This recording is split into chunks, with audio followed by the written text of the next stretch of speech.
freedom. Oh, freedom. Oh, freedom over me. And before I'll be a slave, I'll be buried in my grave and go home to my Lord and be free.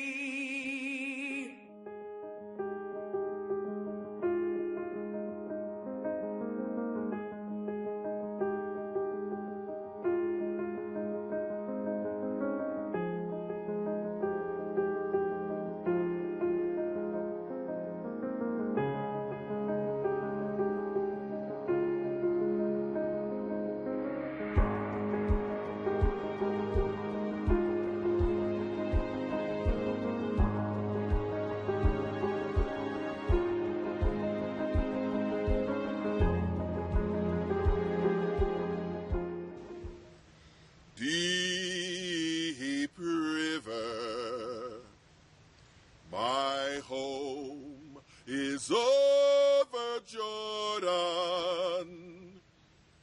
Deep river, Lord, I'm going over into campground.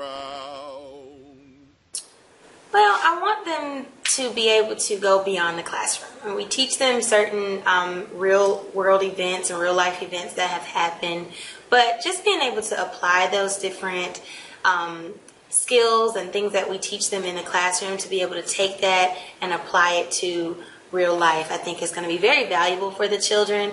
I think that for anyone who is interested in coming to Greensboro and visiting the campus of Guilford College to see and witness the tree and the Underground Railroad history that is here, I think it'll be very beneficial and just kind of bridge that classroom real world experience. I was surprised by how many Guilford College graduates I ran into that knew about the Underground Railroad. It was part of the college culture, and I loved that. When I started telling people about it, whether I was meeting them downtown Greensboro or on campus, on school campus, people knew about it, and it was exciting. And people outside or not necessarily affiliated with Guilford College, they were excited by the project and excited to learn more, even if they had not known enough about it. I was also surprised by how many people were unaware that Greensboro was home to a body of people who were working to free their slaves. This poplar tree, as the Guilford College community calls it, a silent witness to all the Underground Railroad activities it has experienced in these woods, the sole monument of that history.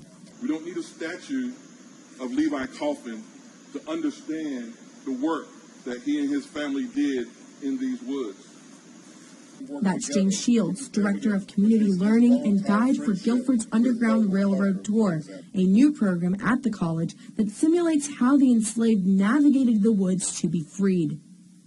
The tree represents resilience, a resilient and resolute spirit of Guilford College and its community, of Levi Coffin and others who fought against the enslavement of souls in the midst of a slave state. The guided tours narrate the story of New Garden's Quakers and the enslaved that knew someone, somewhere inside these woods, wanted to help. I talk to my students about the fact that history is complex and it's nuanced because people are complex and nuanced. And so I believe that introducing the stories and characters like Benjamin Benson, for example, or talking about the various Quaker abolitionists, or Saul, for example, is an interesting story, though we don't have a lot of information behind it. It adds layers of complexity, and it hopefully gets students to think about and use their imagination. this is always a balancing act, but I think doing history is a matter of matching your historical knowledge with your historical imagination, and that we need to do both of those things.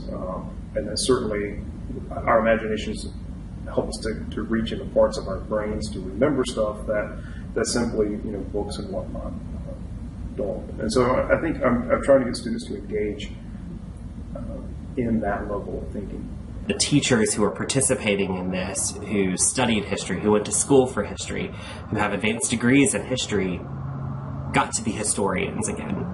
And it reignites a passion and an excitement for the material that they're covering, this ability to be a professional both in the classroom and beyond the classroom walls, back in a field they love. On my first trip through the woods, I could feel the sense of gravity that came with it. And while I'm familiar with the Quaker role in abolition and kind of our community and what the Guilford College area is known for in terms of their role in abolition and the Underground Railroad, you could just kind of feel the gravitas in the air, in a sense. And you're walking through and you finally get to the tree and you see this giant, beautiful tree that has been standing there for ages, and that generations before you saw. And I think that is part of what I hope that students get through this tour, is that they get a sense of seriousness and gravity for something that happened right here. I think we learn about the Underground Railroad, and we learn about abolition, and we learn about the seriousness and the plight of the problems that people of color faced in America in the 1800s and even today. But sometimes students are disconnected from the seriousness of it and the gravity of it because they don't know how to connect it to their real life. And when you're walking through the woods to see this tree that hundreds of other people have come to before and saw this tree as a point for freedom for them, it just immediately pulls you to it and adds an air of connectivity and seriousness. And I think in a sense maybe brings you closer to the community at large.